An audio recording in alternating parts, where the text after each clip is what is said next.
Dans la dynamique de l'amélioration des conditions de vie et de travail des militaires, ces deux salles de formation de la Direction générale des ressources humaines des forces armées viennent d'être rénovées et équipées de matériel didactique. Un geste qui arrive à un moment où cette direction est en pleine mutation. Je suis satisfait et nous avons reçu aujourd'hui nos salles de formation et nos documents comme appui pour les stagiaires. Chaque stagiaire a droit à un document pour suivre les cours. Et ces formations-là sont articulées comme suit. Le certificat technique numéro 1, le certificat technique numéro 2, la formation de chef de bureau, gestion du personnel, qui va prendre 25 militaires aussi, toujours sur la scène de ressources humaines. Les travaux et l'équipement de ces salles sont financés par le budget national de développement dans son volet renforcement du mécanisme de gestion et contrôle de la gouvernance. Un acte qui s'inscrit dans l'optique de la réforme du secteur de sécurité.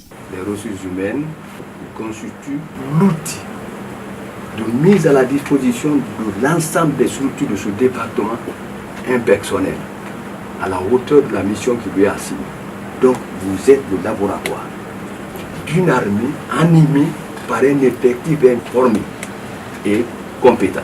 Et conformément à nos différents plans d'action dans le cadre de la réforme du secteur de sécurité, c'est une avancée, c'est une montée en puissance certaine, ce qui me donne un grand espoir, surtout quand on parle de la modernisation de la gestion des ressources humaines. Il ne s'agit pas de dire que c'est un acquis pour la force de défense, il faudra qu'on poursuive cette lutte pour que les résultats dans le futur soient bien comptabilisés. Dans les jours à venir, la Direction générale des ressources humaines des forces armées guinéennes organisera une série de formations de son personnel en vue d'une gestion efficiente des ressources humaines des armées.